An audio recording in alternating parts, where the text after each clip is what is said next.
What's up, Throttlers? Aristotle Full Throttle here, and...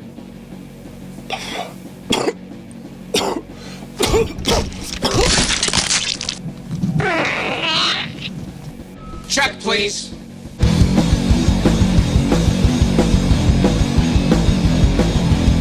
Welcome back, Throttlers. Aristotle Full Throttle here, and thank you all for subscribing to this channel. And if you're new here and you haven't subscribed yet, what are you waiting for? I'm guessing you're here because you like me, and you love the 1979 Ridley Scott directed movie Alien. It's one of the scariest movies ever made, and the first of its kind in many ways. So here are 15 full throttle facts about Alien.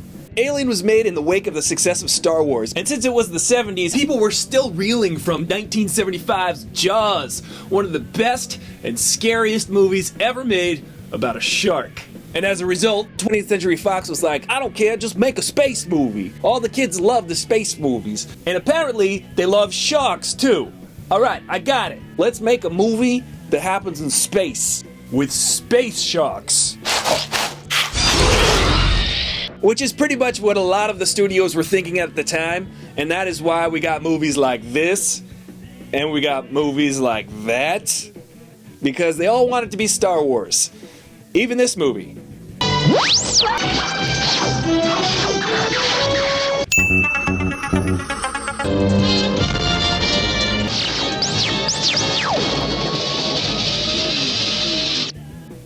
Yeah, not quite.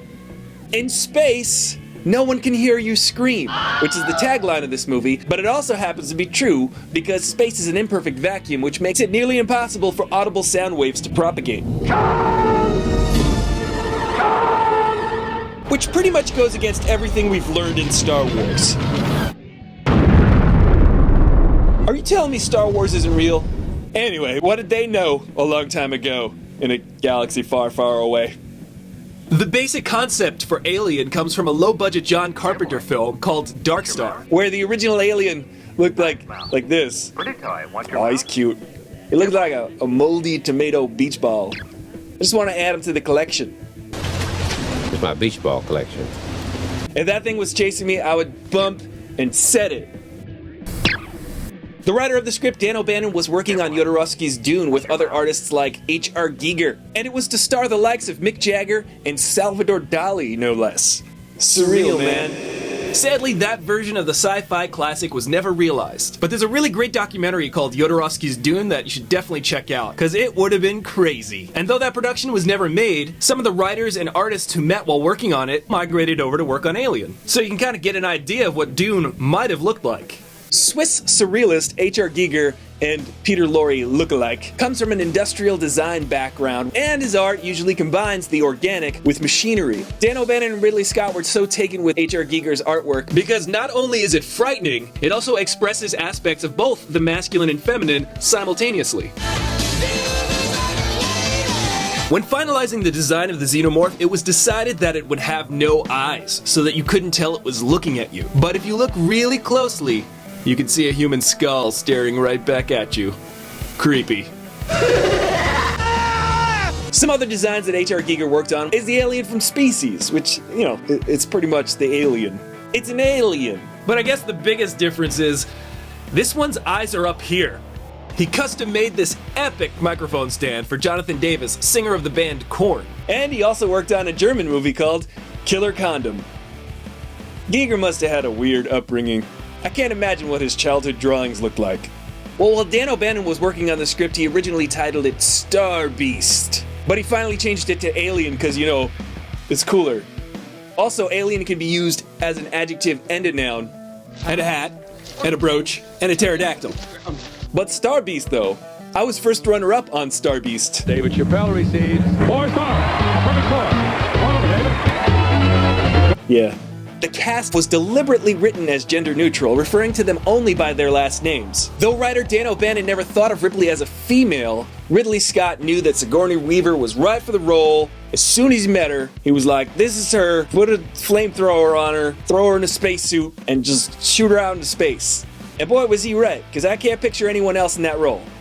And it just so happened to be Sigourney Weaver's very first major role in a movie, a whole 5 years before she was the gatekeeper.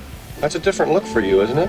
Though Ripley is the eventual heroine of the movie, when audiences went to see it for the first time, they assumed that Dallas, played by Tom Skerritt, was the main character. But, you know, he dead.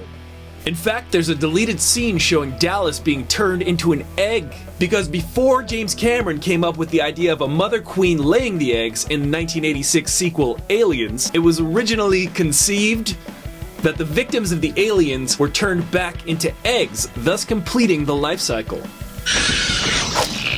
When this film was made, it was unheard of to have a female lead in this type of movie. Because back then, if it was a sci-fi movie and it took place in outer space, you mostly had women just running around in their underwear, minus the flamethrower.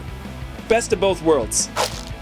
Ridley Scott wanted to capture the feeling of everyday workers or truckers in outer space. He didn't want to have that sophisticated astronaut type of feel. And I think he did a pretty good job, and it looks like the movie Alien Covenant is recapturing some of that magic. The blue laser lights that were used in the alien ship's egg chamber were actually borrowed from the band The Who. Who? The Who. What? I don't know. Third base. They were rehearsing their stage show on the adjacent soundstage, and they were like, "Can we borrow your lasers?" I don't think they were using them because they were just smashing everything anyway. "Can we borrow what's left of your lasers?" I mean, Keith Moon.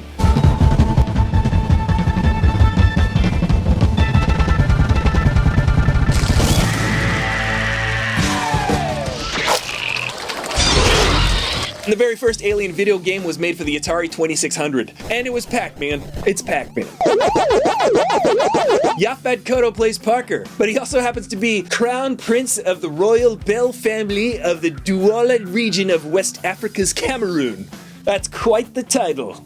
He also claims to be the great-great-grandson of Queen Victoria. Yaphet Kotto actually wanted to be recognized as part of the royal family, but Buckingham Palace was like, nah. In a related story, John Legend is Arthur. Ian Holm you may remember as Bilbo Baggins in the Lord of the Rings and the Hobbit movies, and you may want to forget that he was in The Fifth Element. Check out our live commentary track on The Fifth Element. He plays the android Ash, who unfortunately loses his mind, and then soon after loses his head. Well, all of those gross insides were made from a mixture of milk, caviar, and marbles. Well, at least he didn't lose his marbles. It looks so real when Ash is dissecting the dead facehugger, and that's because the art department used actual shellfish and sheep kidney to recreate all those organs. Sounds delicious. I just wonder if they turned it into haggis afterward. You gonna eat that? I mean, you can create a whole themed restaurant where they serve you shellfish and sheep kidney in a facehugger dish. $1 million idea, it's yours.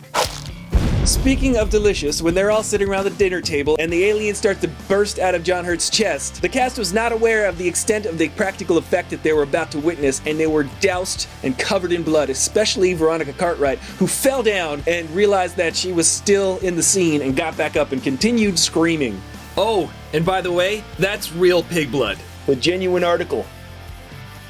Gross. That scene on the derelict spacecraft, when the crew of the Nostromo encounters the space jockey, or what we now know from Prometheus is an engineer, Ridley Scott did not like the size of that set, so in order to make it appear bigger, he just dressed up his kids in scaled down spacesuits, which is genius. It's kind of like that scene in Spinal Tap with the really tiny Stonehenge. What'd they like, misplace a decimal point or something? Harry Dean Stanton plays Brett, but he's also in the Avengers. Are you an alien? He's the dude that gives Bruce Banner some clothes after he falls out of the sky. Are you a big guy that gets all little, or a little guy that sometimes blows up large?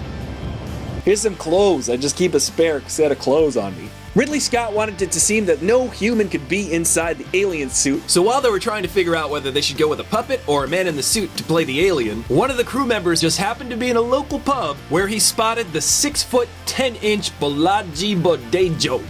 I don't know how to say that. His physique made him perfect for the role. I wonder what that conversation was like. Hey kid, how'd you like to be in movies? We're looking for someone just like you. Freakishly tall, and in no way can be mistaken for human. Well, there are my 15 full throttle facts about Alien. If you have a favorite fact that I didn't include in this video, please let me know it in the comments below. I'd like to hear it.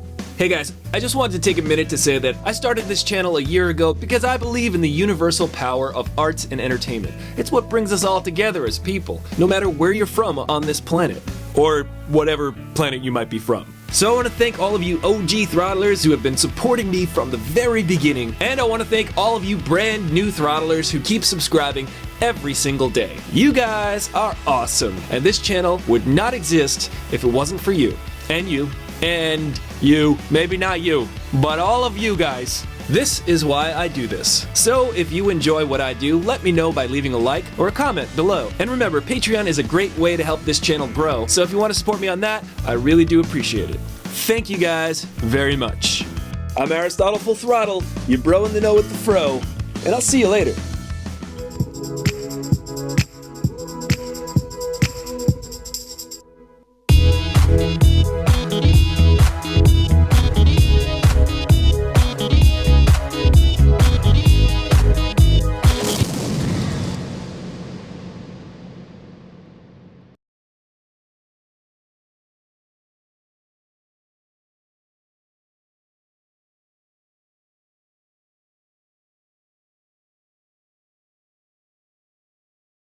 Ugh.